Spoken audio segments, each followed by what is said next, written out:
Welcome to the kitchen sink. We will chat, we will make you think. You will not want to go to the loo. You could miss a lot if you had that poo. Stay and watch and join in. Yeah! Hello! Hello, everyone! Welcome to the kitchen sink. I'm Sarah, and I'm the wrong way round. I'm normally the other side. And this... Oh. Yes, that's done it. I did it. And I'm Lucy Orchard. Hello. Well done. You know who you are now. Brilliant. So welcome everyone that's watching, either whether that's through Facebook, Twitch, or YouTube's. Or I did say Facebook, didn't I? Yeah. Welcome everybody. You will comment, you will join in, and we will put those comments up. We'll all have a bit of a chat and a join in. This week we are treated to an extra What I Learned with Charlie Thomas, and after this week she's going to be coming fortnightly, so that's fantastic. Me and Lucy are going to have a bit of a catch up in a minute. Then we'll have Charlie, and then we're going to do our comedy review, and this week it is a Lily Savage. Live and Outrageous on that was on YouTube, so hopefully you watch that so you can join in. And then we have our fantastic special guest, Priya Hall. That's right, isn't it? I've got the name right. It is. It's Priya Hall. Regular watchers of the show, if you're like, oh, Sarah looks a bit rough. It's not because I've been drinking all the beer and booze. I've had a busy day, so I might be a bit crazy, a bit chatty, or just a bit like, so Lucy, tell us about you. Relax. So, can you hear my chair squeaky? Yeah, just assumed you were breaking wind. No, my farts are much better, much more spectacular. I also like the way you're like that. If I do this, does it make a noise? Because how often do you do that during this show? Is this noisy? Because like in my day job, people might be telling me very important private things, and I'm like, oh yeah. I'm not going, oh yeah, tell me more. But it's like it'll be squeaky. I'll just move a bit and it'll be squeaky. It's really annoying. Anyway, that's Argo for you. Buying cheap shit from Argos. Although if Argos, if you are watching, I do need a desk, so feel free to sponsor us. Oh, absolutely. So how are you, Lucy? How's your week been? What's happening? What are you up to? What's going on? Had a really nice week. I have had a really nice week. You messaged me and you were like, oh, I might be a bit tired today. And I was thinking, I'm energized. I'm loving life. And about 45 minutes ago, literally life just went, enough of that, Orchard, and just slapped me with tiredness. So I was like, coffee, get me some coffee now. Yeah. What happened 45 minutes ago? That's my phone. Sorry. I don't know what. I literally have no idea what happened, but it's just for some reason I'll be, as opposed to gradually getting tired, I'm like, fine, crash. Yeah. But that's a good sign. As my dad would say, you've been burning a candle both ends, sir. You need to. He doesn't sound like that at all. I don't know why I did that as my dad. But he does go, we've been burning the candle. How does my dad talk? I just spoke to him. Oh, my mum and dad, right? They had their jabs today. Oh. Yeah, they've had their jabs. So they are... Well, hopefully they'll be okay, or they'll have a terrible reaction and they'll be dead within a week. Hopefully it's the former rather than the latter. Important, is that? No, it's just I just wanted to check that we were streaming okay on Joke Pit. It looks like we're not. Oh, loud. It looks as though another show has decided that this is the best slot for them. You're joking. How very dare they? We make Thursday sexy, love. They're all getting on it. This is our spot. We will see you outside and we'll have a fight, right? And I mean, it's a wonderful industry. We encourage everybody, but it's not like we haven't been doing this for like how long? 10 months. Feels like 3 years. Feels like a I very long know. time. In the nicest possible way. It does feel like 10 years. Yeah. Feels like I can't remember a time when we weren't doing this. But then that's the same as the pandemic, to be honest. It's rumbling on. But Yeah. pandemic free. Yeah, so my parents are now inoculated, and they'll be fully inoculated in a few months. Yeah, 3 months, isn't it? 8. Yeah, 3 months. It's a long time to wait for your second one. Another very exciting anecdote from me, Lucy. Thrilling, even more thrilling than my parents are now inoculated, is now. Let me ask you this now, right? How do we feel about calendars? We we buy a calendar from the same shop every single year, and because due to COVID, it shuts early. We're practically in February and we haven't got a calendar. And I swear to God, it's like somebody's just taken one of the hands off the clock. We're just like, what day is it? Are you in work? Am I in work? Should I be in work right now? Just like, how do I do my appointments? Am I seeing the dentist this year? What is happening? So, yes, I'm the same. You've got to have my calendar. And I decided to take my, and in Wales, if you're listening from anywhere else in the world, this won't make sense, but only in Wales have they decided, our government have gone, right, Mark Drakeford has gone, oh, see, it wouldn't be fair if all the shops, they've got to close. So to be fair on the shops that have closed, that are getting government money anyway, to be fair to them, we, the paying public, aren't allowed to buy everything for the shops that are open, and it's right there. Why can't this is what confuses me. Over here, we've had, people, like bouncers with the clickers, like one in, one out kind of thing. And they've got little arrows on the floor in the supermarkets, and they've got little footprints outside for the queue. And it's a case of go in, keep moving. I mean, you only go in for one thing. That one thing is on the other side of the supermarket, and you've got to slowly Pac-Man your way through every single aisle to just go, that's what I needed. Yes. But I don't understand this whole, if you go in and buy something frivolous, that the world will end. Yeah. It's a shop.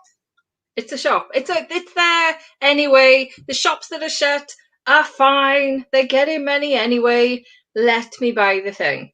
So I'm just like my friend, I won't go, yeah, I will. My friend wanted to buy pants, right? And she's like, it's okay, because round our way, up until a few weeks ago, Sainsbury's, most shops were going, yeah, don't buy essential items, right? Yeah, but we won't shout at you if you do, but don't, because there's an A4 paper sign up asking you not to. But if you did, quite often I didn't know. I bought hair straighteners when I wasn't meant to. I don't know if that's an essential item. I wasn't. For viewers and listeners of this show, we know that Sarah Bridgman puts that on the essential items list. Absolutely. And so I didn't know. I went going down to the shops. I'm like, is a calendar an essential item? I think it is. Yes. But apparently, books that would keep us entertained, I think that's essential in lockdown. No, according to Mark Drakeford, books are not an essential item. So I didn't know whether I could buy a calendar or not. Turns out I could, but the ones that were left were utter shite. So look what I've had to put up with. This isn't going to work. I've had to now go online. My favourite calendar shop is The Works. It's not allowed to be open. Not essential. I would argue it is. However, look at that. Bloody excuse for a calendar. It's an organizer. It's a family organizer. Me as a single woman, the only people I can put up there is me and the cat, and the cat's not doing much, frankly. So I'm trying to make it work for me, and it is cute, but very small, no good. But I also bought, just to see if that would also work, because I like, last year, George Ezra did very well for me, actually. So I've got this one. It's Thank God for Gin, and I've basically got it for the cartoons. The actual bit's no good. It's got to have squares. So what's your favourite? Well, ours is For listeners to the podcast, Sarah is holding up a really big one that's got Forever Friends. I think that's a global brand, but it's a family planner, and it's for, like, mummy's doing this on Tuesday, the kids are in swimming on Friday, dad's got to go and do golf and avoid some sort of parental responsibility on the weekend. Things like that. And the other one is very long and thin, with some famous cartoons on there, which we would know as Jim. Ours is very long and thin, and it's just kittens. Oh, plain, that's very simple kittens, straight up, no mixer. Just give us the cats. Give us the cats. Well, I've got 2 more coming in the post, so fingers crossed by next week I might have a working calendar. I'm going to write this down, because we've been meaning to get a calendar, but unfortunately, due to the fact we haven't got a calendar, we've not had anywhere to write it to remind ourselves. It's like a self-perpetuating prophecy. It's going to get to March or June, and you're going to be like, well, 4 people have missed their birthdays. You know how I scour all the local forums for stories for my show, for the village update. Yeah. So I didn't put this in there, but it did make me giggle quite profusely, because everyone was like, if it's lockdown and it's only sort of essential shops, how come the bong shop is open? Right? And there's an estate agent that closed down. Sign is still above the door. I think they really should take their old sign down if it's and what are they called? What are those shops called? It's a bong shop, but they have a different name, don't they? Like I don't know, like a hemp shop or whatever. But it is basically just loads of bongs. Yeah. What they've done is they've gone to cash and carry, bought some like energy drinks, a few Fray Bentos pies, and some sugar, and they've got that in the corner of the shop. Therefore, making them a food retailer. Therefore, making essential, and therefore they have stayed open. Gotta love the entrepreneurs out there. So there are shops that have been shut all the way through lockdown, and these stoners are like, we got some sugar. Yeah. we got some sugar. Can you not see that loaf of bread in the corner? The green mouldy one, but that's essential food, see? So we have to stay open, isn't it? Hold up the bread. Hold up the bread. See? He's a grocer. Yeah, we don't sell bongs. Well, they're ornamental, isn't it? Somebody commented that apparently, like, their mum had gone in, and can you put your phone on silent? No, somebody might message me something very important. I'm on a swimming group. They're sending me pictures of sea glass. Yes, I've got that on silent. Sorry. It's a headshot. Thank you very much. I mean, we learn something new every day. I couldn't remember the phrase. Thank you.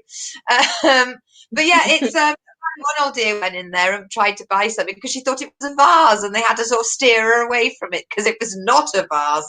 It was clearly just a massive bong. I mean, the fact it was probably in the shape of a skull could have given it away. Well, yeah. I don't know. It's never appealed to me, a bong, because it's like, do you blow into it? Are you sucking it? Is it like, I always just think, oh my God, am I going to end up with water in my lungs? I just don't fancy it. It's the fact that it goes through the water and it makes that, and it just makes me think of, like, sort of, I don't know, Hammer horror movies with the smoke and everything coming up. Back in the sound of the bubbles, that would be quite fun, but not back in the 20th century, back when I was a university student, last century, and I was living in Treforest. I lived with a lovely guy from the Isle of Wight who made a bong out of a bucket, and I was like, and he was the most useless, feckless. Honestly, he wouldn't even be good as half a bookend. And he started getting all ingenious, started making this thing with a carrier bag and a bucket. He was like, do you want to go? And I was like, nothing you've created will ever be good for me. Maybe he was useless because he was smoking out of a bucket. Yeah, I mean, any science. It used to be used for washing the car, and now I'm smoking out of it. It was the only time I ever saw him apply himself. He was quiet for about 10 minutes. Motivated for something, stuff. I was like, he's like, what are you making? And he said, a bong. I was like, you could just buy a bong. I don't think they're very expensive. buckets aren't cheap. You probably paid more for the bucket. But buckets are one of those items. I don't know about you, but I end up with, I've got like 3 of them. I'm like, where have these come from? I might even have more. Why do I need so many Oh, there's buckets? Bridgman with her buckets again. She's a bugger for him. Did you hear Bridgman, her get on the out the kitchen stick. sink showing off with her buckets? 3, she's got them. Oh, have you heard Sarah Bridgman's got another bucket? This one's orange. Ooh, someone's doing well for themselves. Good showing off with the buckets. Yeah, I'm like, I don't understand why I've got so many. Oh well, some people are just lucky, hey? Hey. Hey. I'm not distracted. I'm just like, why are we not the video on joke bit at the top? Like, Yeah, I was going to say, okay, I've turned my phone off. Not I haven't turned my phone off, but I got the noise down. But maybe you can look at me and listen to me while I'm right, talking. okay, I'm putting it down. I'm putting it down, face down, face down. I am Well, it's all all right. yours. It's all right, Lucy. I will pick my phone for this though, because there was a little thing in the newspaper that did make me chuckle quite profusely today. All right.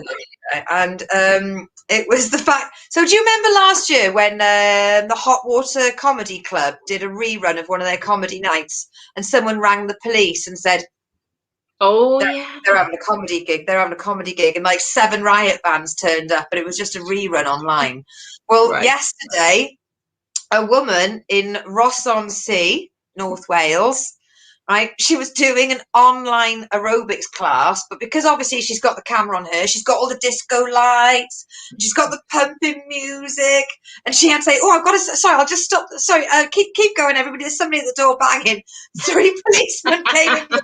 We've been told you've got an aerobics class going on. There's just a woman in lycra going, "That's it. Do what?" Stop lifting your legs, Sandra. I'm just going to talk to the police. Exactly. I do believe that we should be vigilant, and if our neighbours are taking an absolute mickey, and they got 50,000 people coming and going outside a barbecue, and you're thinking,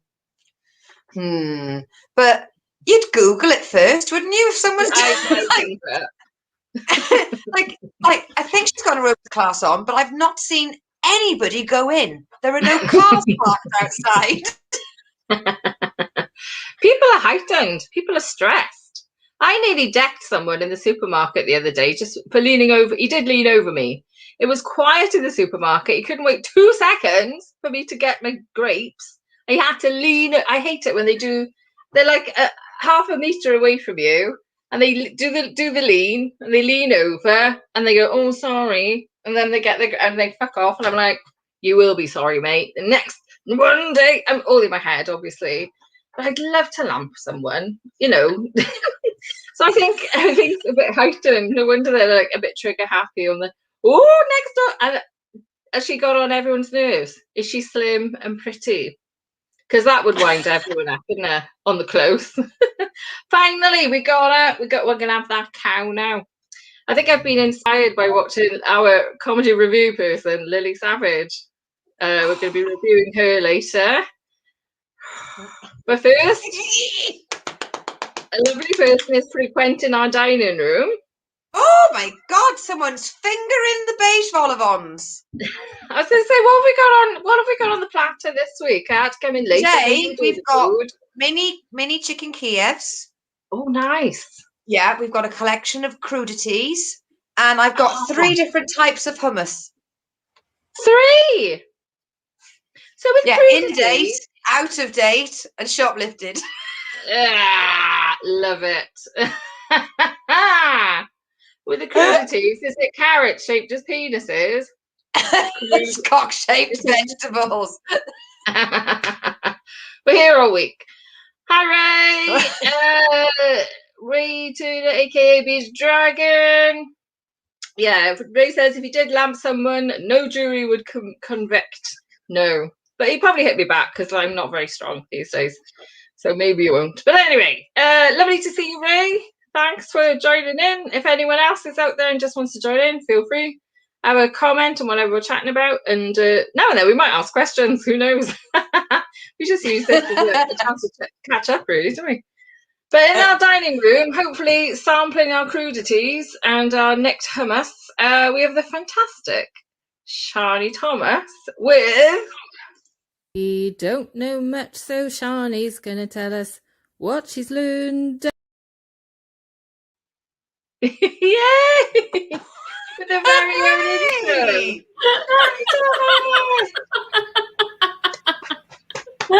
Hello, love. How are you, lovely?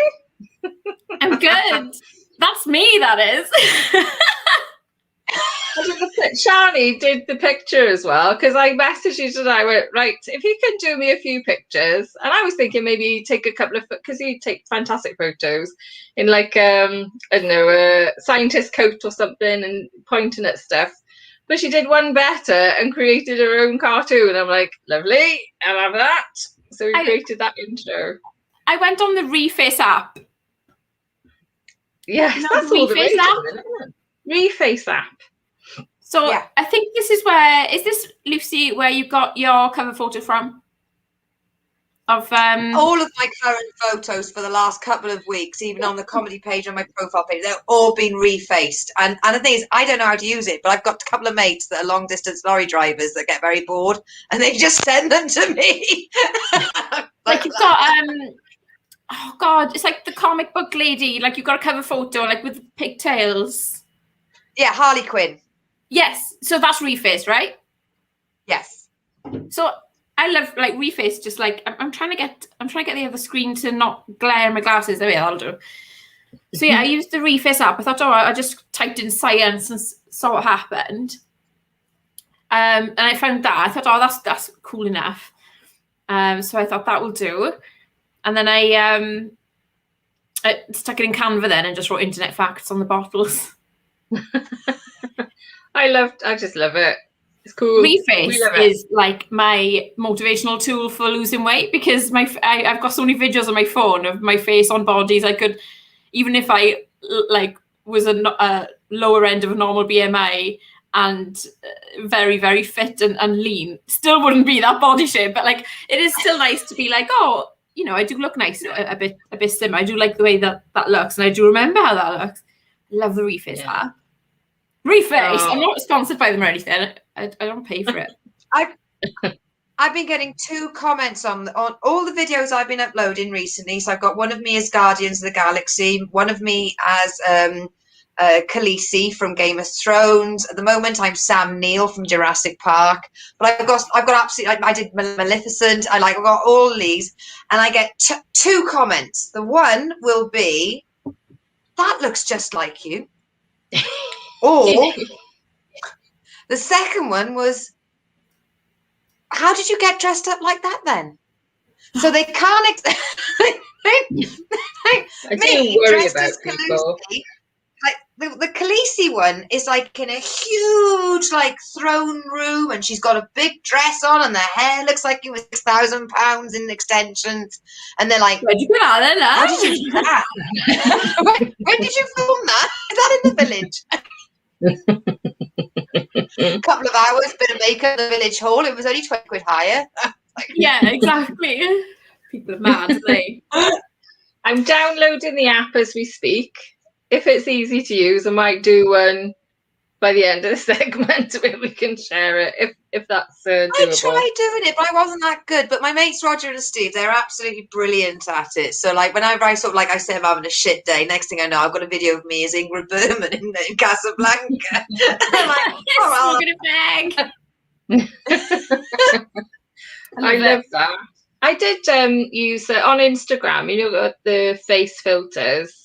And there was one that I liked a bit too much. It was I never used it. I never pretended it was my face, but it was my face, but much slimmer and much more symmetrical and blue eyes. And I was like, oh, I like that. And I'd just be a bit worried that I'd be like, I want to. And you look in the mirror and you're like, ah. Yeah, like, it definitely did that at first. Yeah, definitely did that at first, especially with like people with like really thin arms and things like that. You know, like I've never had arms like that, even as a child. Yeah. So yeah, how are you both? You look radiant. Oh, thank you. I've had a busy day in work, so I am cream crackered, but awful lot of makeup and red in my hair makes a bit of a difference. Lovely. Thank you. What about you, Lucy? I won't lie. I use talcum powder when I think my hair looks a bit greasy on camera. So I had a little light check, and I thought I could do with a bit of talcum powder. Put too much in my hand and gave myself a melon streak. So I spent the last 10 minutes trying to untalc my head, because instead of just going sprinkle, sprinkle, sprinkle, I just went. Pfft. Oh. Aren't they going to be stopping making talcum powder? Carcinogenic rumour, wasn't it? I'm not doing this. Keep it like me. I want you to pay. Keep it like girls. Sorry. No, you don't have to pay. I can't remember how I got it for free. I'll figure it out for you, and I'll let you know. All right. You can get it for free, and you get a certain number of templates that you can use. Yeah. But I mean, I'm on an iPhone. I don't know if it's the same for Android. I never like to speak for other groups. Other phones are available. Right, Shani, what have you learned this week? Well, this week I learned that. Are we listening, children? This week I learned that a woman experienced a Brazil nut allergy after the allergen was passed to her from her partner's semen during intercourse.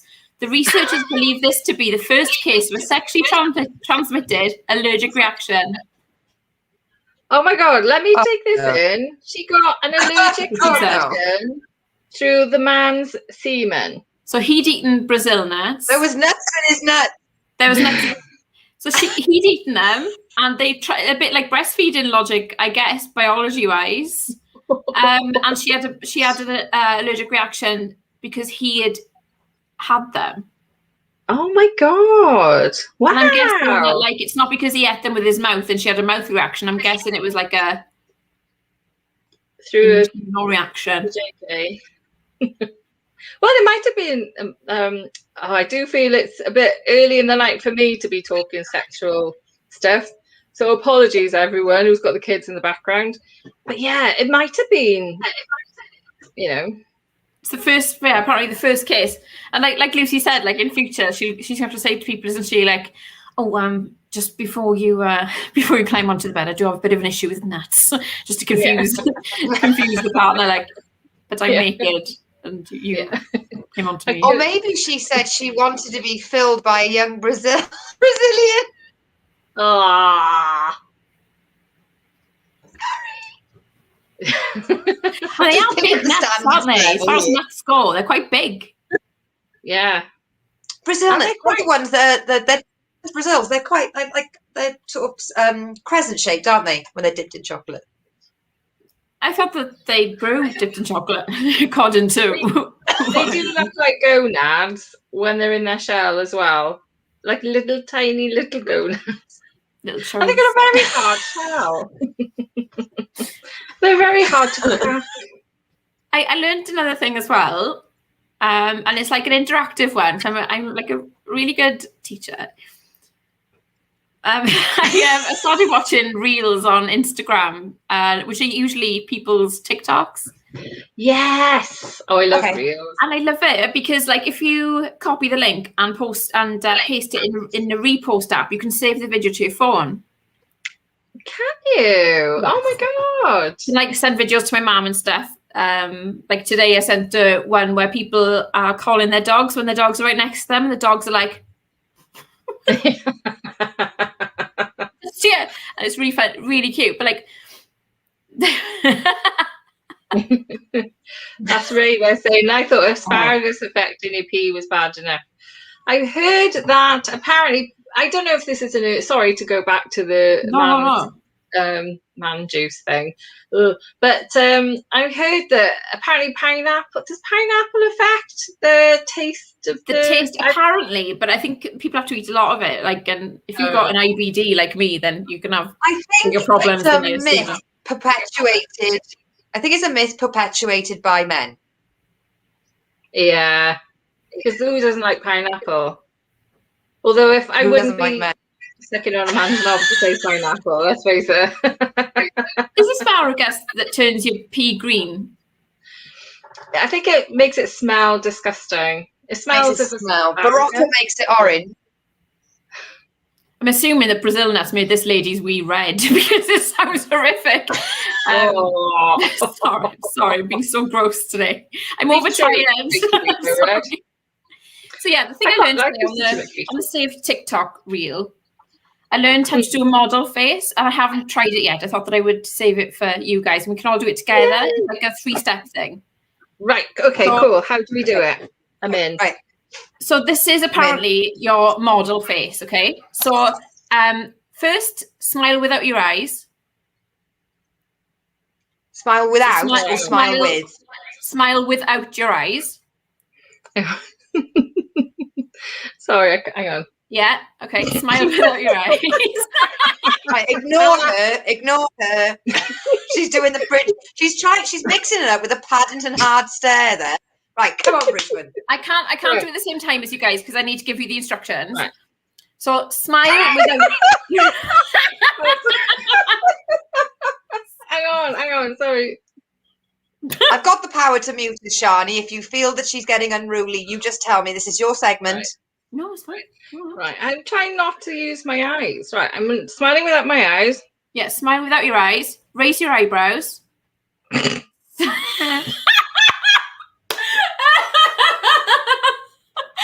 feel like we're being the naughty ones in class. Okay, Lucy, keep going. Stop smiling, but keep your eyebrows up. That's your model face. So let me try it. So smile with your eyes. Raise your eyebrows. Stop smiling. I don't like it. I don't like my model face. Smile without your eyes. Right. Right, let's do it again. But I'm gonna say, let's try and take a screenshot of this and we'll put it on our Twitter page at the Sync Girls, so that listeners to the podcast can visit the Twitter feed and have a look at it. So let me just bring us up. And I got you for screenshots afterwards as well. I always send you screenshots tonight like a right little nerd. Oh, in that case, you're in charge of screenshots. Talk us through it again, because I mean, can I also get praise for not being her? Right. Sorry, so, listeners to the podcast, Shani is talking us through how to do it. Try doing it along with us as you listen. So, step 1, smile without your eyes. Smile without your eyes. Right. Raise your eyebrows. Stop smiling. I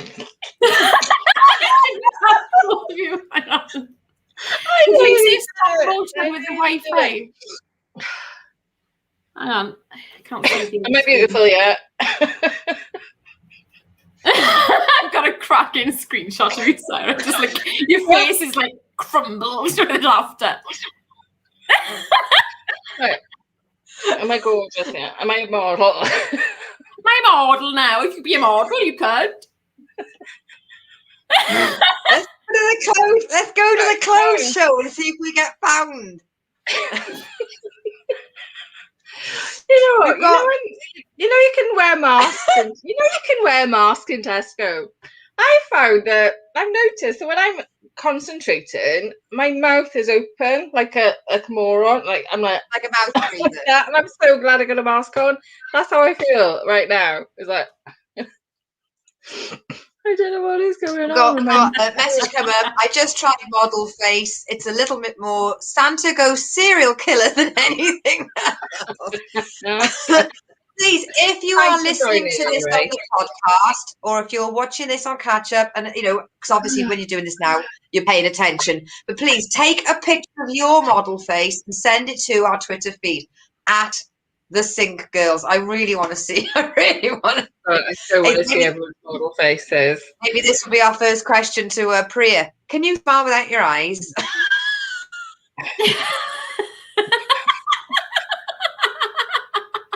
Maybe that's all of our cum faces as well. Who knows?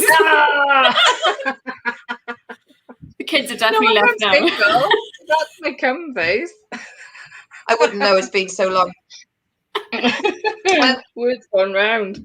Don't go out with Bridgman. Going back to the Reface app, I thought I'd just show you this, but my friend sent me this one the other day, and you can actually put your face into pictures. So can you see that? I was going to say, just isn't taking a photo putting your face into pictures. That's gorgeous. It's sort of, it puts it into painting. But the thing is, there is a full. What's that? A naked lady. There seems to be every time I get one, it was like the face is good, but then their boobs are a little bit bigger than mine, and I always feel like, oh, yeah. Look what I could have I had. am going to be comparing your boobs with the reface. Virtual. I had a pretty good fit with Miley Cyrus, and honestly, I could catfish. It was such a nice, a nice fit. I could catfish the fuck out of people with this one. Please hold. Talking of catfishing, a lady in Bristol just recently was a bit concerned. She thinks her boyfriend still had a Tinder profile. So her friend set up a profile to hook him in. It just catfishing, if you're just like a weirdo that sits at home and tries to trick people you don't know, I understand that. But when you catfish like your boyfriend or to try and catch him out, just dump them. I don't understand the effort. Like, oh, bad. That's right. Podcast. It's like, oh wow, okay. Picture this like really? I that's Miley Cyrus. That's Miley Cyrus with my face superimposed on. But it's like a nice little goal picture, eh? Well, you look amazing. The best thing about that picture is the face. So you already got the face. No effort required there, Shani. There's no butterface there. Butterface. Oh, I don't know. When I was on FaceTime with my cousins too, from 5 o'clock till about 6, and I'm really glad that I specified the time period that I was on with them for. But like I screenshot when they're talking because they're so cute. I screenshot a lot, but like there's just so many like unflattering photos of, like, because I'm in the top right because it's FaceTime. I sent my cousin one, and I'm like, I love you guys so much. It's bad, so man. Cute. No money there. We'll have to let you go in a moment, unless you want to stay for the comedy review. I want to see Priya as well. I want to see and hear from Priya anyway. So that sounds really defensive. No, it's fine. I don't mind. I don't want to go anyway. No, you can stay. You can stay for the rest of the show if you like, mind. No, it's fine. I have washing up to do, and I've had a high energy, manic few days. So I'm going to listen to Priya and turn occasionally to have a look. But yeah, I've got. So what I just heard you say is that, Shadi, you've been seeing other sinks.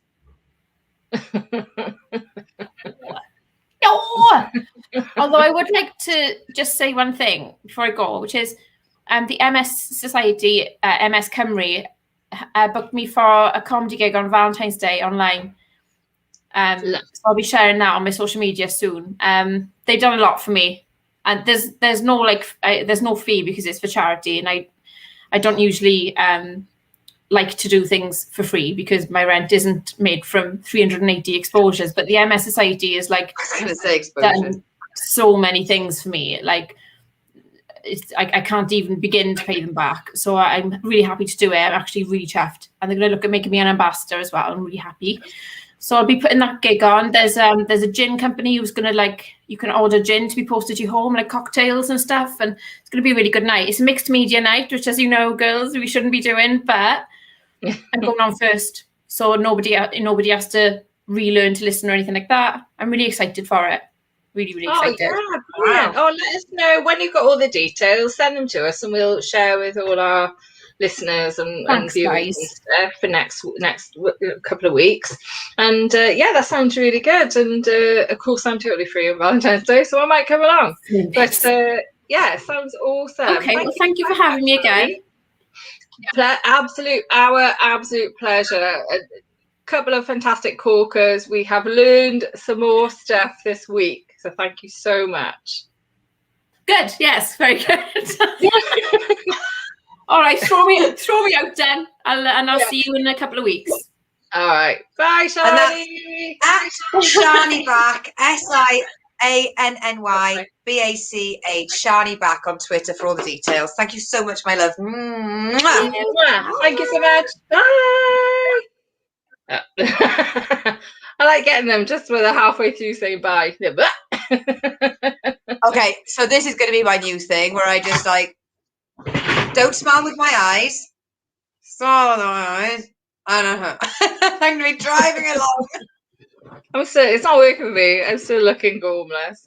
I mean, I'd literally just learned how to smize, and now we're being told not to smile with our eyes. It's like, you know, Shani, leave it. Am I doing the smizing? Am I not doing the smizing? What's smizing? Is that smizing? Oh my God! Did you not fall down into the cult that was America's Next Top Model? No. And Tyra Banks individually, single-handedly invented smiling with your eyes, or as she penned it, smize. See, there's a portmanteau for everything. Ray has said, to be honest, Lucy, it just looks like your screen is frozen. And due to the fact I usually have technical issues, like, was that that's probably what has happened half the time. Let's hope it's frozen when you're smiling, so like. Is it to me, or does my screen? I mean, are you the same? Whenever your screen freezes, it's never when you're like. No. It's always when you're like. Yeah. like there's a gremlin that's like sat there with a pause button going, nah, she looks alright, she looks alright, she looks a mess, go. Yeah. Quick, split second. She looks like she's got 10 chins and a bogey coming up her nose. That's the one. That's what we need to freeze her on for 10 minutes. Yeah. Happy days. Shall we quickly do the review? Yes, let's do it. Get my notes do out. it. Let's press the button. And I'm so happy. You've done so amazingly with the new fancy titles. So roll VT.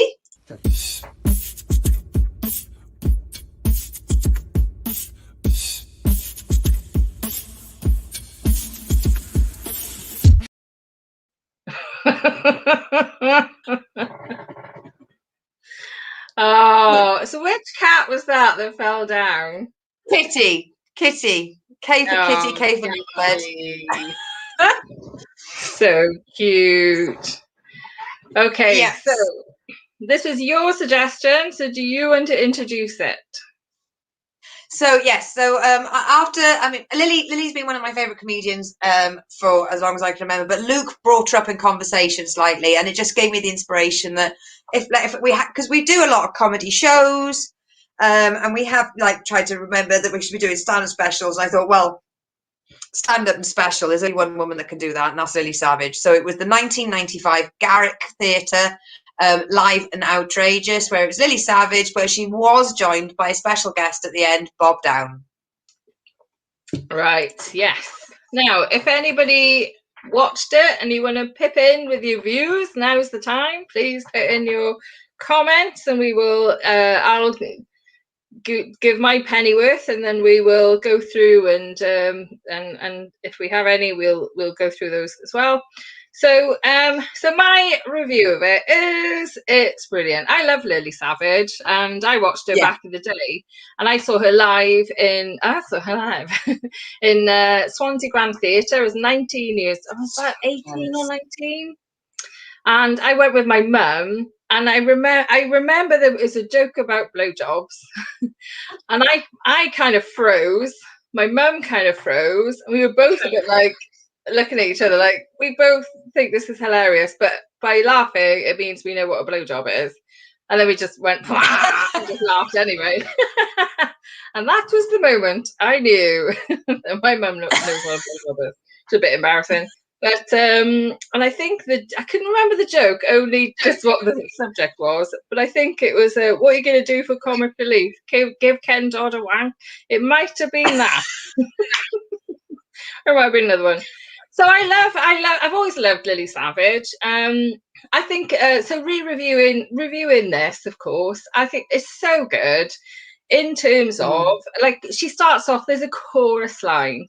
There's an actual chorus line on stage, which is like a nod to the old variety theatre, but also it really livens up there's just put so much energy into the room.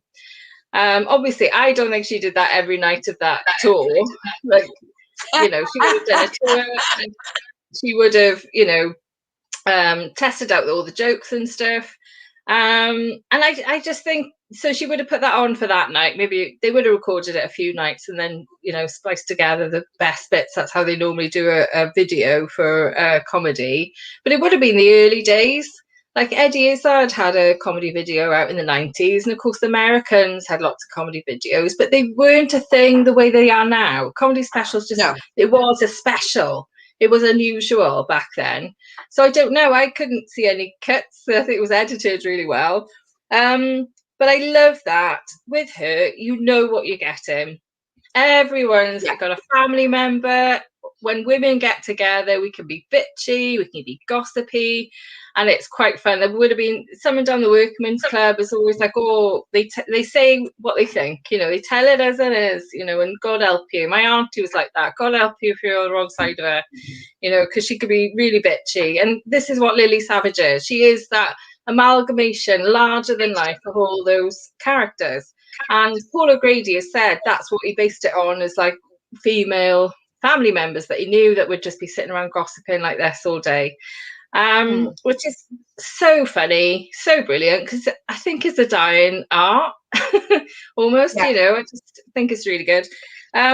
Similar ballpark, so we've mentioned them before, the Over the Garden Wall, the Fanny Lawton and Sissy and Ida. You know, it's very much in that ballpark. She's like their little sister of like, oh, you know, nudging the boob and talking about the neighbours and stuff. But with Lily Savage, it's her gossiping about everyone. And I like how she brings in all the certain audience members. And you just know every night she'd be saying, oh, look at you with your Marks and Spencer's uniform. You know she would have done that every night. But it's still, when you're in that audience, still hilarious. I actually looked up Paul O'Grady and I thought, where's the inspiration for Lily Savage? Because it would have been so easy, I think, for an act to just rip off old jokes from the old music hall era, because there's certainly lots of characters that they could have. But I'm watching that, and I, you know, not that I Googled any, not that I would want to. I bet there's a few like familiar jokes in there. Come on, let's face it. They're not the world's most genre-breaking jokes in the world, but they work and they're funny. And I think she definitely would have come up enough of her own, in the same way that like Joan Rivers or Kathy Griffin are slagging off, you know, people on the red carpet, but she's like telling about stuff that's more like, oh, look at, you know, characters that every village has got, every town has got, and just does it so well. And my favorite bit is towards the end, she starts talking about the old Coronation Street episodes. Brilliant. Because this is so old. This is from what, 30 years ago.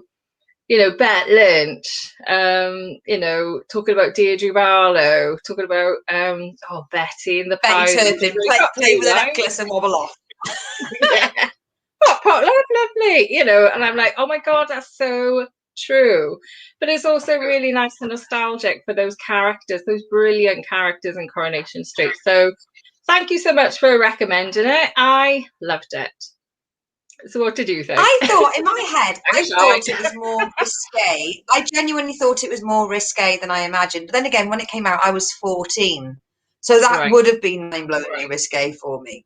I think Peter Kay has borrowed a lot from her delivery and her method and her performance. Just like even some of the syntax and the joke delivery and stuff, and how, you know, get everybody on the same level, do something about Coronation Street and get everybody laughing, as opposed to doing something quite niche, you know, like what was it Jim Jeffries did about how don't you hate it how the sommelier never offers you the proper wine in the Michelin restaurant, and the whole audience is like, no. I don't. Yeah. I mean, the fact that she wasn't a drag queen, I think she's a drag act. And it was about the performance and being the variety and treading those boards, bringing out the bloody fox, doing the bolero and the song. And I mean, the dancing on ice at the end, I stood up and applauded, because I'm just like, that's what I want, finale. Thank you. Yeah. All the bells and whistles, yeah. I was there like, ooh, my first Edinburgh show. Now, when was the last time somebody ice skated in slippers? And you'd have to take that away with you every day, mind, in Edinburgh. But I mean, come on, there's certain lines like, I mean, one of them, my social worker's here tonight, bitch, wouldn't take my kids off me. Oh, yeah. So he funny. looked at me like you'd look at us like what was it? A shit smear on a hotel. What is it when you get a stain on a hotel towel? And I just thought, perfect. There's just, and then her physicality of just like, she's very Patricia Routledge. She'll do a line, then she'll drop her face, and that's the punchline. Yes. Oh yeah, just really enjoyed it. Hell of a job in it this week. I had to look up Priya, then I had to look up Lily Savage. Then we had to wait looking forward to Shani coming on. I was like, oh God, it's so stressful. Great show this week. I think you're doing bloody marvellous, even if I do say so myself. And we look like supermodels. Well done us. Someone else is telling us. Well done us. So Lily Savage was my suggestion, which means that then it is on. So I did with Maggie last night, throwing you the ball. What's the review going to be, my love? So I thought, think outside the box a little bit. We've been doing stand-up shows, we've been doing TV series, I thought, and also I was a little bit aware that quite often my suggestions are on Netflix, and not everyone's got Netflix. So it's on the old BBC iPlayer, and they've not only got an Ealing classic comedy, Whiskey Galore. Oh, I love an Ealing. Love an Ealing. Yeah, very good, surprise face. No, but I mean, I've got it on DVD and I don't have a lot of DVDs. Do you know, people are doing this thing called streaming now, Lucy. You can give me DVDs away. It's this newfangled thing. Oh, I'll be dusting off the Betamax this week. Hey, you don't have to crank up the old VHS. Don't have to put coal in the back of the old Blu-ray disc player. You can just stream it off BBC iPlayer. So yeah, Whiskey Galore. It's a classic Ealing comedy. Ealing, I'll give you a little history lesson about Ealing next week. I love them. My favourite film is The Lady Killers, but it's not available on BBC iPlayer, and I could be asked to see if it's on anywhere else that's free. So and I haven't seen. I can't remember a time when I must have seen it at some point, but I can't remember. So I'm looking forward to watching it as if afresh. So have we got the photo to show people? No. God damn it. Oh, maybe I didn't show. Did I send it? Maybe I didn't send it. Anyway, it's Whiskey Galore, and it's on BBC iPlayer. It's only an hour and a half, maybe a little bit less, and it's available for the next 16 days. So if you're listening to the podcast, today's the 28th of, that's the one, good girl. If this 28th of January 2021, if you're listening to this in a year's time, it won't be there. In fact, if you listen to this on the 28th of February, it won't be there either. And do we have a 28th of February this year? Yeah, we do. We have one every year, don't we? It's on a leap year that we don't have one. Brilliant. What is Priya going to think of us? Like, I'm talking about Betamax. You've worked out calendars exist. She's like, this is why I need a bloody calendar. Call back. Oh, man. Right. Well, I hear a bit of rustling in our dining room, Lucy. Yes. I hope. Do you reckon there were enough? Was it chicken Kiev burgers? Was enough of them? Yes. And I didn't take all the cling film off the hummus because you know what Shani's like. She just double dips all the time. So we've got the new posh hummus out for Priya as well. So don't worry, it's Shani COVID free. Oh, lovely. Bit of social distancing. Make sure you've got your mask on in the jostling in the kitchen diner area. In the dining room, we're in the kitchen. Oh, God, Craig, really. Ladies and gentlemen, we've got a guest coming up, and we've got intro for our guest, and we do forget in the past. Yeah. So are we doing this? So I'm going to press the VT and then I'm going to bring Priya in. So wish me luck, everybody. Roll VT. Special guest time, special guest time, special guest time. Ladies and gentlemen, welcome Priya Hall! Yay! Hello. I very much enjoyed your VT. Wow. The jingle went with it. I did that, Priya. It's so catchy. I like it a lot. Thank How you are we very both? Oh, hiya, Priya. Ray says, hi, Priya. I'm very well. I literally haven't seen you in a year. It's been over a year. Yeah, I haven't changed in any way, shape, or form. You look lovely. It's so nice to see you. I have changed then. I now look lovely. You've always looked lovely. Oh, thank you, Priya. You know me, I like the old fishing for compliments. Oh, God, sorry, Lucy's giving me the face. Priya, this is my friend Lucy. It's lovely to meet you. Oh, hiya. Lucy, Priya. How are you? Very well. Thank you very much, darling. So glad you're on the show. Thank you for having me. I've been really excited. But we're excited. I'm very excited to see you and your cat. Because I've heard a lot about your cat. He's real mean. He's a real mean boy. I'll grab him a second. Yeah. So, Lucy, Priya talks a lot about her cat during this set. Oh, so yes, I've only I seen know. Look at him. Oh, He's so look grumpy. at Oh that. my God, look at that. Oh, he's beautiful. He looks so angry. I love it. He permanently is. And I have to have him in the room when I record things because he doesn't like hearing my voice from another room. Oh, you don't let me in. She's got friends. That's so cute.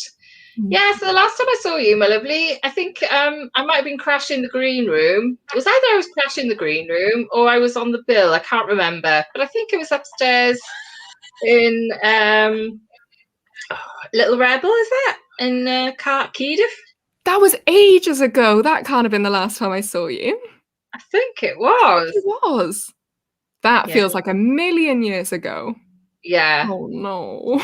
I know, it's so long ago. Pandemic. Damn you, pandemic. Because I miss everyone. Like, this is one of the reasons we're doing this. Is like, right, how can I get to see everyone? I know. Yeah. Let's just put a TV show on. Like, this is a social event. Yes. So what have you been up to, my lovely? Well, same as everyone, staring at the four walls of my flat and quietly going mad. But a bunch of fun stuff as well in between that. Cool. I do a podcast now with Layla Navabi and Robin Morgan, which is very silly and fun and keeps me sane week on week. And it's very funny. Oh, thank you. Well, I will admit, I've only heard a snatch of it, a little snippet. Snatch is a weird word, isn't it? Sorry. A little snippet of it, and it's very funny. It's the best way to listen to it is in small doses because we've probably gone mad while recording it. Love it. I love it when people I know are going mental online. So much fun. And, you know, I tell you, the other thing that's really funny is normally your hair is much shorter. Yeah. All our hair has grown because the hairdresser. Yeah. It feels really weird. And it's very obvious that I can't be bothered to do anything with my hair, which is why I need to cut it short because otherwise this is what I look like. Oh, I like it. No, thank Bad you. thing, love, not a bad thing. You keep growing that. Well, do whatever you want. It's your hair. I mean, crucially, I'm not allowed to do whatever I want on account of the pandemic. So. Oh yeah. Well, you know, don't go licking lampposts or organising raves. But other than that, yeah. Refrain on the rave throwing. But other than that, do what you want. what's a 10 grand fine among friends? Be fine. Oh, I know. It I does know, make me laugh. ask Rita Ora. Has she been fined? They're looking to take away the license from the restaurant, and apparently they paid the restaurant £5,000 to do it or something. This is all from a paper that I read about 20 seconds before going on tonight. So I was all like trying to like catch it quickly. I was like, "Ooh, all right, go live." But It was, I mean, the way they made it sound was like, you know, like they accidentally just bumped into each other. They were like, "Oh, what are you doing here? I didn't oh, Cara, Poppy, why are you here? Is that for me?" The odds. But yes, it's a case of they knew what they were doing. Catering takes time to plan, especially in these unprecedented times. That's true. You don't often accidentally cater something. No. No, not like a exactly. case Oh, of bollocks! peas I on just toast catered or for a wedding. Yeah, I don't know. I mean, with Priya, that I thing- have to jump in. Okay. Can I, sorry, jump in? I listened to, I was driving along today and I was listening to your stand-up, and I have to ask, my mother, God bless her, is a big supporter of my stand-up and comes to all of my gigs. And I can almost see her mouthing along, especially with some of the lines I've got, like, I got one line, it's like, "I'm surprised by now I'm not elbow-pin dick." And I can see my mother mouthing along, going, "That's my daughter," right? What you say about your mother and your family during your stand-up. I mean, do they just not come anymore, or do they identify as being related to you, or do they not know? Have you managed to pull the ultimate sort of Kaiser Sose? "Oh, you're on TV tonight." "No," she's taking the batteries out of the remote That's control. not me. Not me. It's very tempting. I imagine it's very tempting for my family to pretend that they don't know me. But my mum has seen my stand-up. She's only ever seen me live once, and she got really hammered. So I don't think she really remembers it. But she's seen the BBC thing, and she was like, "It's just an exaggeration, isn't it, for comedy effect?" And I'm like, all of the stories you're are holding true, them up. Mum, so Yeah, tell yourself all you need to. to. I think she quite likes it. Maybe. Yeah, it's like Greg Davis. He is absolutely rinsed his mother. He wouldn't have had a career if it wasn't for his mother. So maybe same Sometimes thing. you gotta monetize that trauma. That's Yeah. what you gotta do.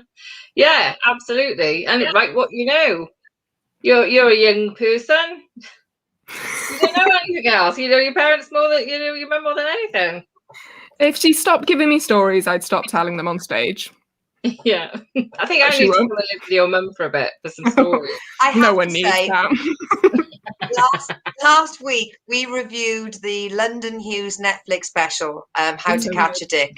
Now, if your mother ever complains about how you refer to her in stand-up, pop it on and just be like, "That's what London says about her mother and her grandmother. You're welcome." Stop complaining or I'll go that far. Yeah. Yeah. That's a great special. Yeah. Yeah, we like it as well, didn't we? Yeah. It was Watching See, it going, we do "Her mother did." so we do the Sorry. podcast. What else have we been doing? What else have you been up to? Because I know it looks like you've been busy, stand-up wise. Yeah, I've been doing a few online gigs. They're weird though. It's a weird vibe. Have you been doing many of them, you guys? I've done it right. Lucy loves the stand-up gig because online. She did like 11 I was acting cool in front of the guests there. Shut up. I'm sorry, no.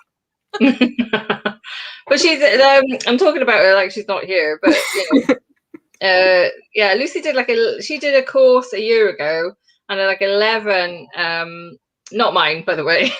You'll be like, "Oh god, wrote with someone else then, Bridge." A great course. Thank you very much. And 75% of your future earnings, that's all it costs. And so Lucy did the proper one in London, and then, like, as many people do, got very excited about stand-up, booked like 11 gigs, and then pandemic. So had to do online gigs. I was like, "Oh my god, my social life's gone." Oh, I need to see people. And also back then, rough as. Yeah. Doing rough as. And then I'm not saying I was ill mentally or anything, but it oh god, it took a toll, and I was It's like, a great start to a sentence, by the way. Yeah. Well, yeah. Yeah, so that's what rough as is on a permanent break. I don't like to say forever. Never say die. You know, but Don't put it in your calendar anytime soon. Let's put it that way. R.I.P. Maybe. R.I.P. Oh, my father. R.I.P. R.A. That's the name of my next comedy night.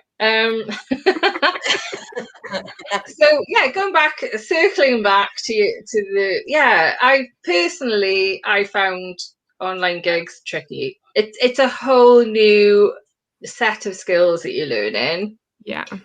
We weren't designed to be this close. This is the equivalent of me standing in front of you with that much space and talking into your face. In your house as well. It's like, it's weird. Yeah. And it's like, have I got good lighting? I tell you what, I did do a gig and Lucy got me this gig. So thank you, Lucy. And I do appreciate it. But it was like the nearest to a pro gig I ever did. It was the Hereford one. Do you remember? Lucy. It was the Hereford one. It was on YouTube. The guy has done an amazing job because he's hosting it like as if you're in a club. He brings you on and you perform. So it means that there is no I will respond to that in a moment, Ray. So there's no audience, no laughter whatsoever. And you have that moment of, I'm standing in my spare room, performing as best I can, and you're just hoping that people are laughing at home. You're imagining the laughter. You've got no idea. You could be just talking to yourself. And I think as a performer, you need to have it. You want to try and make people laugh. You're doing it for them, guys, but you're also doing it for yourself. Let's face it. So I don't know. It is a bit odd. It's weird. The lag as well. That in that minute of silence or that moment of silence, I start going really manic because I'm like, I don't know if this is going well or not. So I feel like my vibe in virtual gigs or online gigs is much, much different to my vibe when I'm in person. I've been described as terrifying and intense, and I'm like, fair enough. That's the brand. Yeah, lean in, I'd say. Go more terrifying. I love People it. will be like, I'm never entering that house in person in my life. Well, it's a good burglar deterrent. It's true. What about you? I will ask Lucy. I do know her opinion of online gigs, but come on, what do you think, Lucy? Well, for me, I managed 13 gigs. I think this is why the pandemic happened. I did 13 gigs, and then the world just,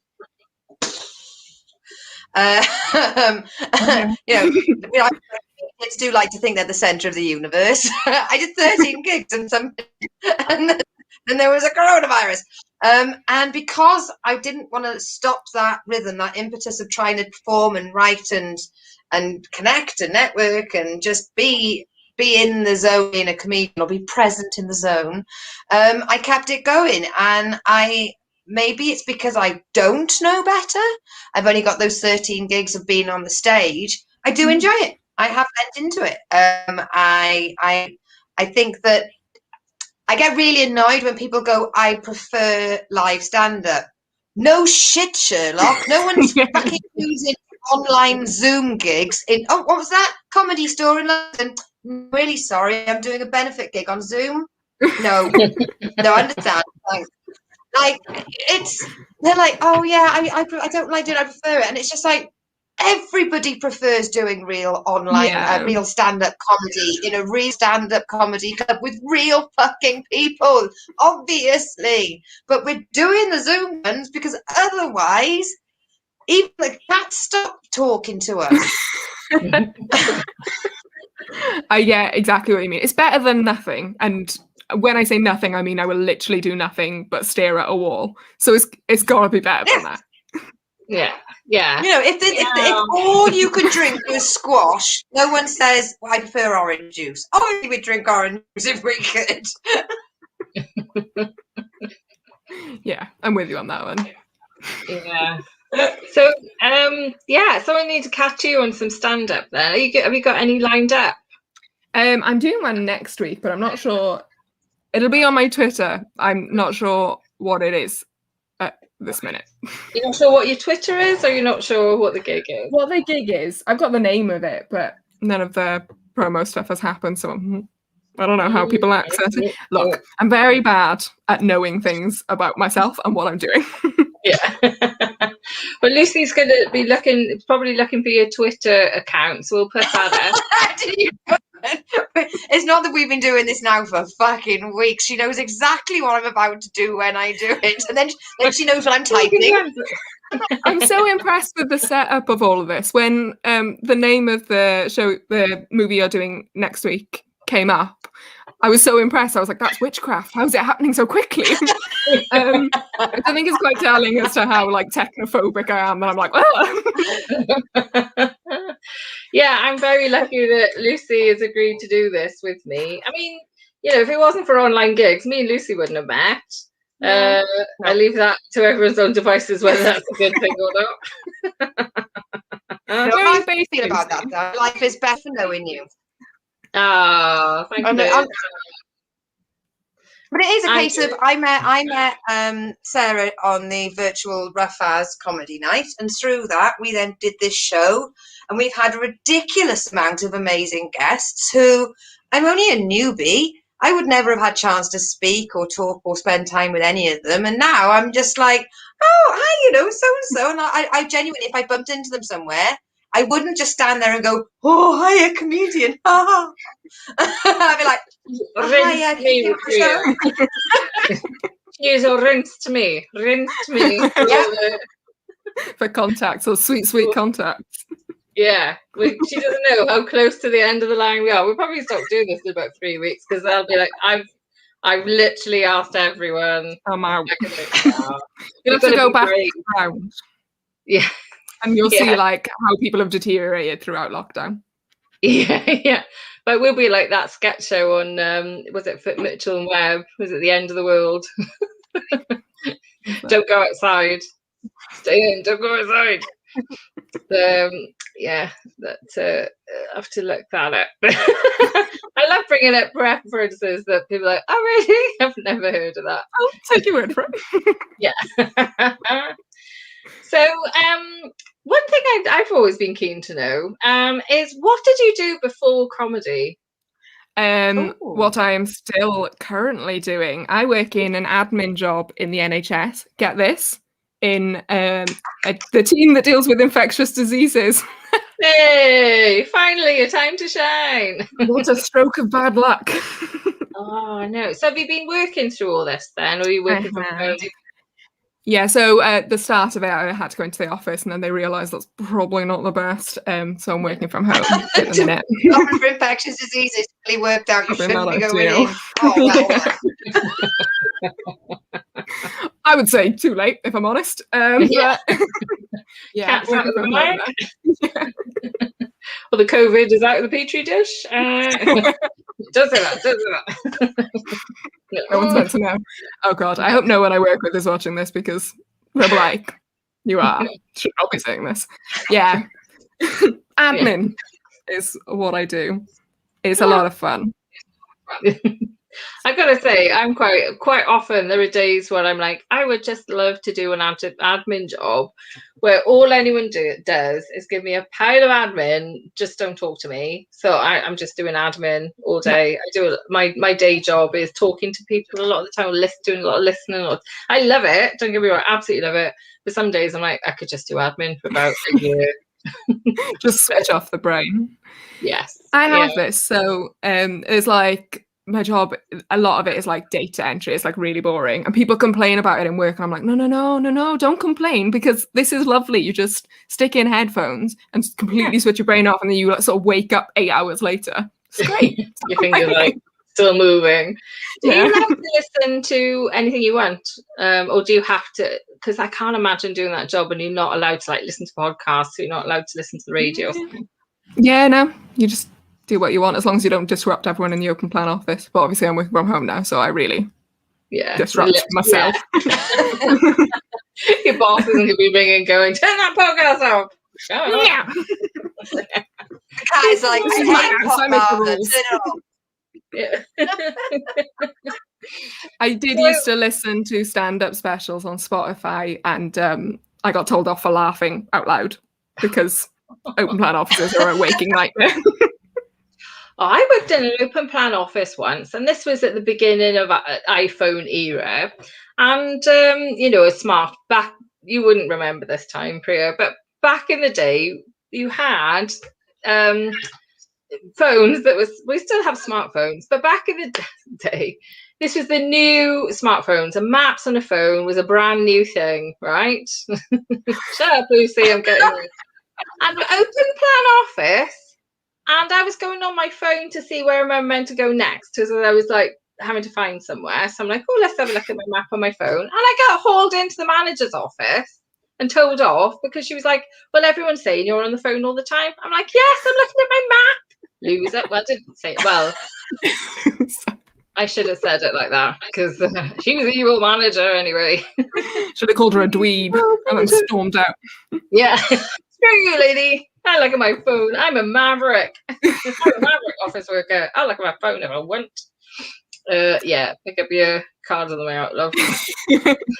I think, in fairness to my office, they understood, like obviously before COVID, that a lot of the work was quite dull and monotonous. So they were like, yeah, stick headphones in, because otherwise, what is there? It's less dull now, obviously, because things have gotten pretty spicy, I would say. Yes. Yes. Do you think? Well, I won't ask any more questions about your job because I'm like, oh, do you think? Listen to my podcast, but I thought we were finding out about comedy. Like, actually, there's a lot of discussion of COVID. Yeah. And admin. That's just it. A lot of people come up to me and they go, oh, I bet you find a lot of stuff you can use in your stand-up during your job, kind of thing. But I suppose with you, it's like, mate, I keep it light. It's a comedy show. I really am not bringing it into the stand-up. But I've had that conversation so many times. I'm like, the death toll kind of makes it so that none of this is really appropriate. Yeah. That's why I can only do a lockdown joke if it's a rule of 3. I love that, like, how I wonder, like, culturally, how other countries, maybe if you're listening to this from other countries, we do get people listening on the podcast from other countries, and I'd love to know, like, that's what I love about the UK, as a nation, whenever there's anything massively going wrong, you go onto Twitter and everyone's taking the piss. Yeah. It's just what we do as a UK. That's the only thing that unites us, is that, Scotland, Ireland, Wales and England, is we will take the absolute rip out of whatever's going on. America, I think, is quite serious and a bit like, oh my God, everything's all burning. That's my American accent. I'm available for voiceover work. I don't know. Australia seems quite strict. So it's like, yes, get rid of COVID. Yeah, they've been quite good. Right. New Zealand are up their own arse because they don't have COVID now. Well done, New Zealand. We just take the piss and kill 100,000 people. I absolutely love that you just described New Zealand as up their own arse. Screw you, New Zealand, with your perfect. Only 3 people have died. You think you're better than us? You are, but. And they're the same size as Wales. They're slightly smaller, 2.5 million there. Yeah, people followed the rules there, didn't they? They did. And also, there were rules to follow, early doors. Yeah. So in this country, everyone was like, nah, it's all freestyle. You'll figure it out. Yeah. I think it was about July or August, but Rose Matafeo posted a picture of herself back in New Zealand in a restaurant, in a booth with her friends eating a sandwich. And I kept that as like a spirit animal fucking picture. Like whenever I felt really low, this snapshot that Rose took of her friends and her having lunch, like I'd look at it, you'd think it was David Gandy's latest naked shot or something. I was like, oh God, like sit at a table, friends in room. Oh, it'll happen again. It has to one day. Oh, please. I hope so. I was listening to a podcast and the doctor was like, it's an American podcast, and America, they were like talking about masks and whether they will have to enforce people wearing masks. And this doctor was like saying, well, it's against our liberties. So whether we're supposed to or not, it's got nothing to do with anyone. If you choose not to wear a mask, it's your civil liberty. but he reckoned, which I thought was bloody crazy, but that's their culture. And, you know, but he reckoned June, July this year. I'm like, oh, okay. Reckoned So. things would open back up in June or July. Yeah, that was, yeah. It's like, oh, you naive man. Yeah, I mean, it is. Yeah, we got to hope, guys. Yeah, fingers crossed. So one day, I just want to be in like a tiny little pub in the middle of nowhere doing comedy. That's all I want. Oh yeah, Like 3 people, I'd be fine with that. And a dog. And it's not a comedy gig without a dog, isn't it? There needs to be a dog. What's been your favourite comedy gig, Priya? Of like all time? Yeah, that you've performed in. I did a gig in a pizza place as part of Mark Oliver does the Belly Laughs gigs in Bristol, and that was like not that long after I'd first started, and Nish Kumar was on, and I love Nish Kumar, and I was like, that was the point where I was like, comedy's great because I will get to watch so much comedy, even if I'm the worst one on the bill, and I was like a little newbie, so I was, yeah, and I loved that one, and it like, oh, driving home from that one felt so good. But they've been like a lot of crazy moments. Like the one I did for the BBC, I was so nervous for that, and the relief I felt after that went okay. Is like unlike anything I've ever felt. That was probably my favourite. What's your favourite been? My favourite is probably the final at Worcester. Purely because, well, I've got a couple of favourites, but that one purely because I worked for it for 10 years. I think in the end I got through to the final because they were like, oh, let her in. It means that much to her. I won the prize for, well, in my own personal head, prize for entering the most out of anyone. 10 years ago, I finally got to the final. Yeah, I was either semi-final or chucked out. So, and there was no in between. It was either semi-final through on a wild card, or just didn't make it at all. Most of the time I got through. I think there was 1 or 2 years out of the 10 years I thought, screw this, I'm not doing competitions anymore. But I am like a dog with a bone. I'm like, no, I can do this.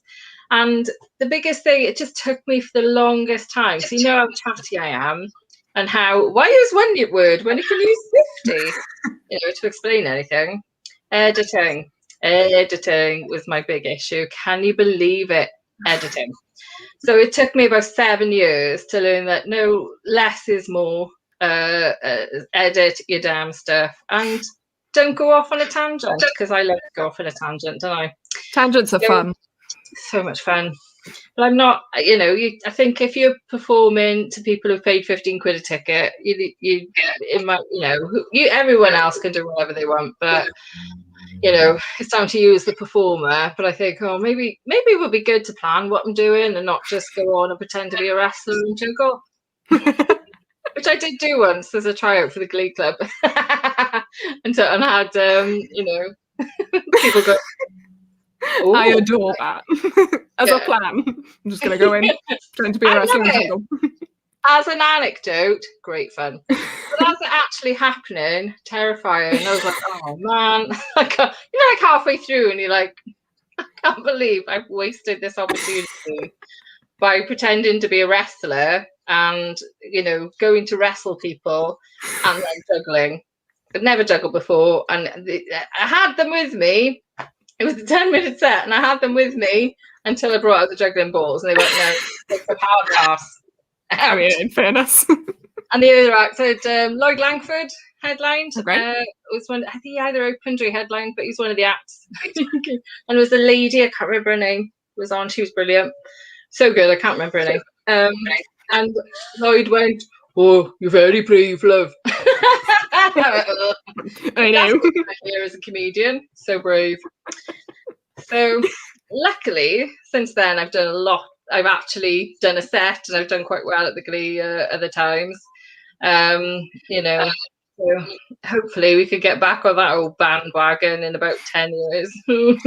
Well, I was just thinking when it opens, it's going to be about 10 years probably. Yeah, have to scrape through, drag ourselves through the people that depend on comedy for their living. They were like, you can get right out. But yeah, no, that's probably a couple of my favourite ones. How about you, Lucy?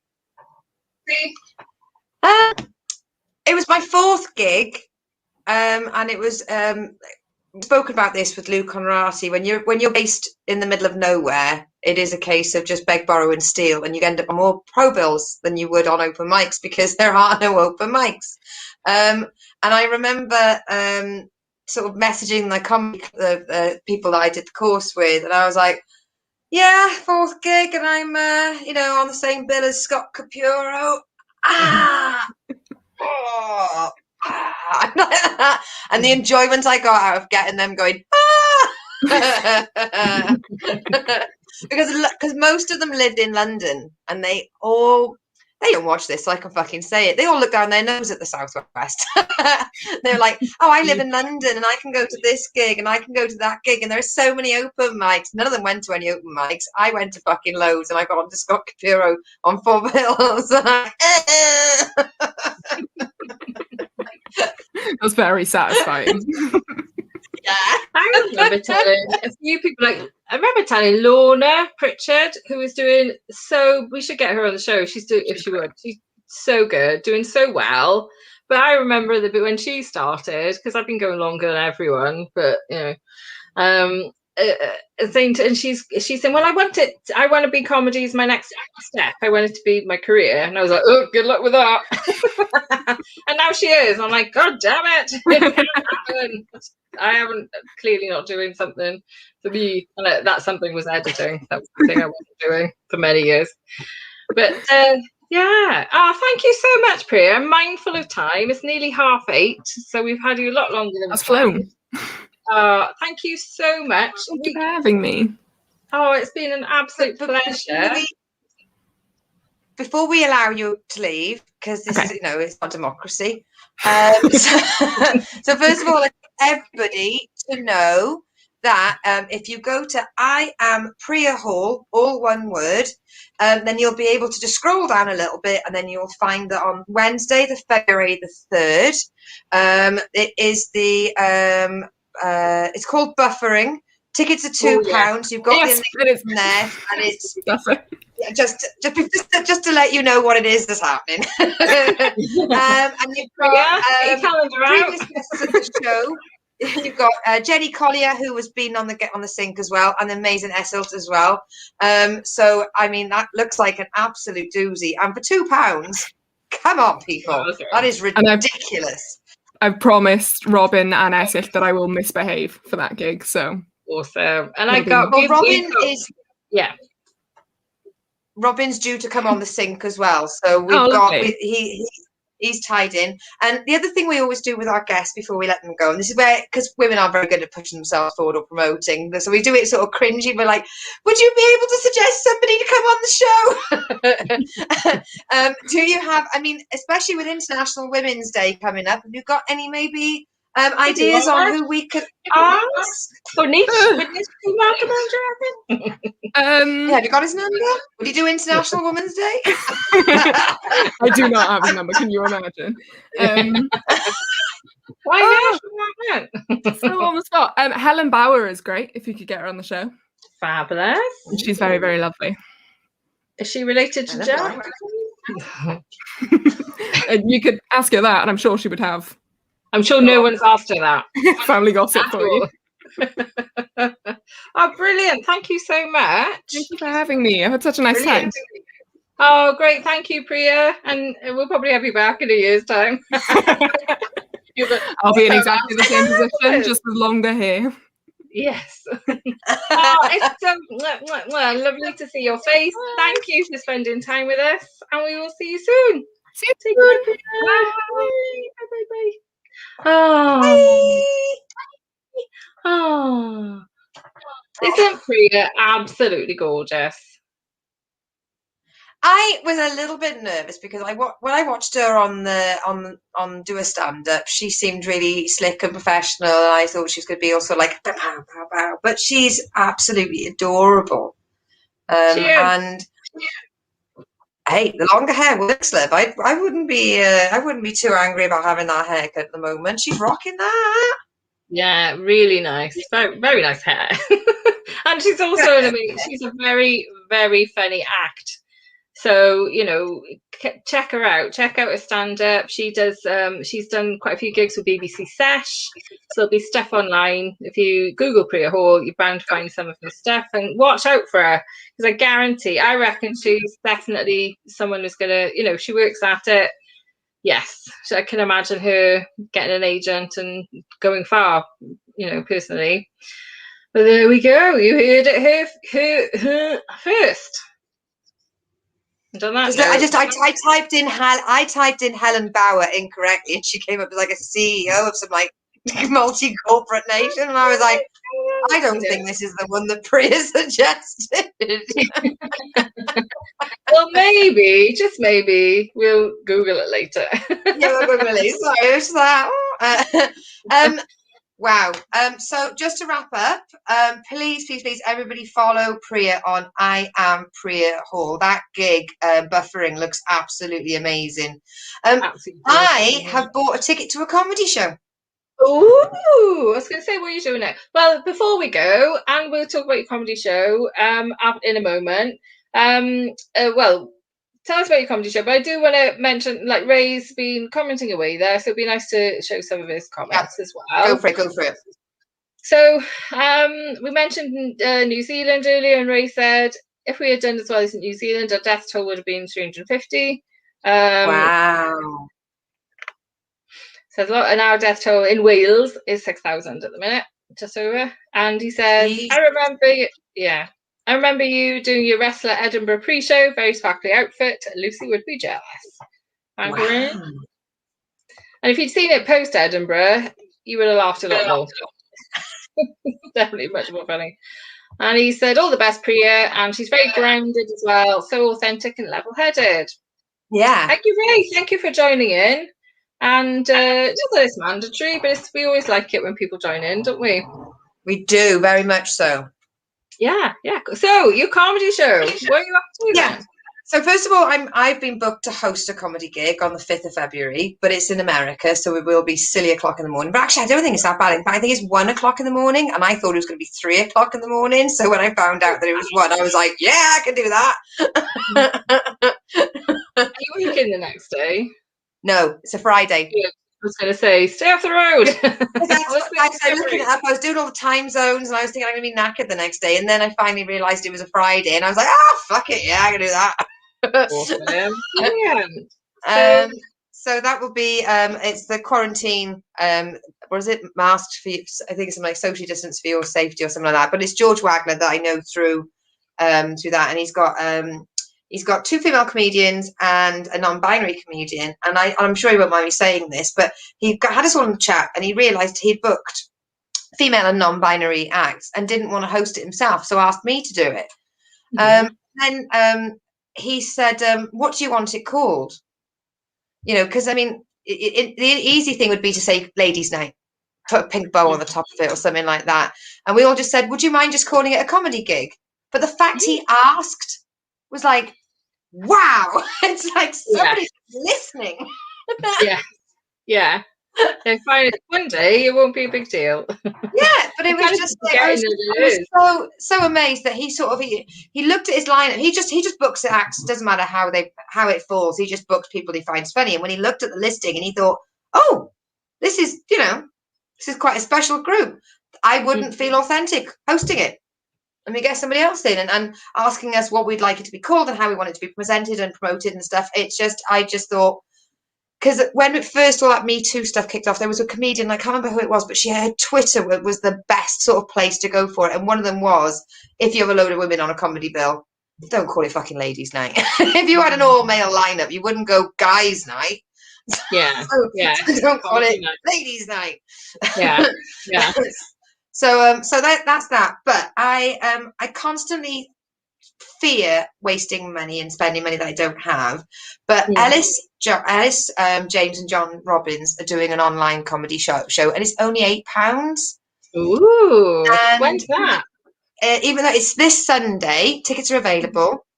I think you just type it in, and the stream will be up for 48 hours. So I know I've got Big World Small Talk at 10, but this starts at like 7:30. I'll be able to enjoy it before I have to get online.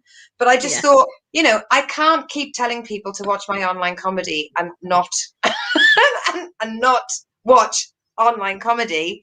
And there are special guests on there, such as Angela Barnes and Jen Brister. Are they watching the show? Are you? Yeah. Would you like to come on? Yeah. Yeah, so I just thought, fuck it, I'll treat myself for £8. I'm not gonna be destitute for £8. Really good. Yeah, Angela Barnes. There's so many people that watch the COVID Arms each week, and the Kiri and Rachel, the live streams of their All Killer but No Filler podcast, and Alice and John have done loads of shows, and then of course you got the Stu Goldsmith, and it all racks up. And I started paying a little bit here, bit of COVID, bit of Stu, and then I thought I can't keep nibbling away at my savings, and I sort of stopped altogether. But then I was like, right. Yeah. Now and then, everything in moderation, including moderation. So I'm really looking forward to it. I feel as though I've got a ticket and I'm ready to go out. Yeah. Yeah, I had. I can't remember what show it was, but I had that. I was watching. I paid to watch a show, and it did. I felt like, oh, should I get dressed up? And I did. I think it was around Halloween. I think I put on makeup and got dressed up and was like, oh, I'm going to watch a show. And I was in no way, shape, or form performing. So I could just relax and, you know, and just be there and enjoy. So, oh yeah, have a lovely time. I might get tickets. I don't know. I might not bother. No, but I saw Ellis James and John Robert. How was that? It was Corcoran. Corky and Ellis James. They did a show. They toured it around some theatres, and it was the community.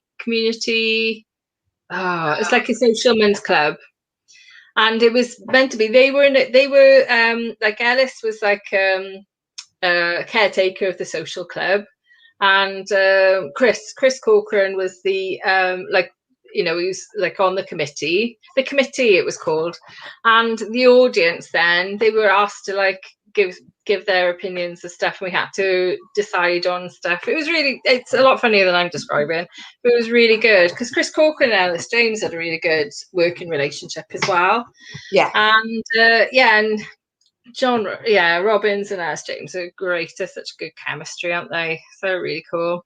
So butter them up and see if they'll come on the sync, right, Lucy? I don't know how it works, whether or not you're in the room or whether you're purely watching it or whatnot. But I'm really excited. I know that they've had loads of special guests in the past, and to see that Angela Barnes and Jen Brister, I didn't know that they were on there once. It was like a lovely surprise after I bought the ticket. I went, yes.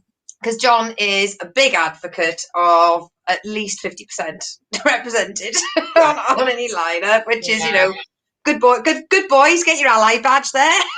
Yeah, oh, they are. And like Ellis James was my MC for my first ever gig. Yeah. And he's lovely, such a lovely guy. So, yeah, I know I'm left to say hello to, but he won't remember me now.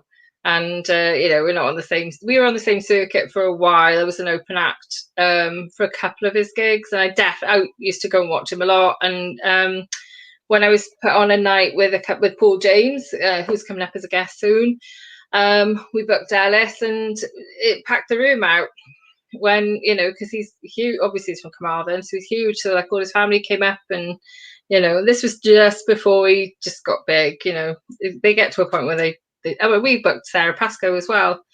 So Henry Packer and Sarah Pascoe. Henry Packer you might not have heard of, but he's an amazing comedian and writer. And Sarah Pascoe, you probably know her. She's like a comedian. She's quite well known. And we had about 4 people in the room. We just couldn't get people to come and watch them, and that was in Swansea sort of 5-6 years ago. So yeah, but when it's just like with Ellis James, like I said this back in the day, it was like some nights you're like, I don't know if I'm going to pay to watch that gig. I don't know who's on. I don't know if it was any good, whatever. But with Ellis James, you are guaranteed that you're going to have a laugh. He's just such a good comedian. So relaxing. I love that dynamic of John Robbins being a bit uptight and a bit like, you know, Don't. I You think know, drag on that Queen. we share a lot of similarities between our pairing and those two because we're not identical, and I like that. I like our differences, and I think, but I think with us, I think we take it in turns to be John, and I think we take it in turns to be Ellis. I was going to say, am I Alice or John then? Well, it depends what time. Do you know what I mean? Like I'll be like, "Ooh, I'll be John," and then the next thing I know, you're John. Yeah. I do like their radio show. It's funny. Oh my god, look at us rabbiting on. It's 20 to 9. Right, we've got to go. We've got to head off soon. Last comment from Ray. I still believe that online is here to stay. I was at Ignacio's one last night. He had 3 American comedians on the lineup, and none of them were me. No, and one of them contacted him. American for a start. Contacted him, and she saw he was appearing on Locked in a Room with her and pointed out that I was a mutual friend of both. Oh, you bringing together people. Get me on his gig there. But yes, please, everybody, remember, it's BBC iPlayer, Whiskey Galore. I know that if you're an international, speak for a little bit, just 1 second. Whiskey. Okay, so it's on BBC iPlayer. I don't know what happens if you're international, but it's in Britain. You can access BBC iPlayer, and I think if you're around the world, you're bound to be able to find Whiskey Galore somewhere. But yeah, I'm really looking forward. I've got no idea what it's like as a film, other than it's funny and it's one of my dad's favourites. Maybe I'll watch it with my dad on Sunday afternoon, actually. But he really likes that film. Yeah, it should be good. And also, Lucy, before I forget, can we make sure we play the end credits this week, because we didn't play them last week. Sorry. Can we make sure? Should I go managing on us then? Well, enjoy your blinking what's it on Sunday. I haven't got anything on this week. I'm working on Saturday this week. Can you believe it? I'm gonna bloody work on Saturday. I don't think I've planned something like this since probably a summer COVID arms. I don't think I've done anything along these lines, and I think it's important if I'm going to make out that everybody should take part in online comedy. I need to put my money where my mouth is.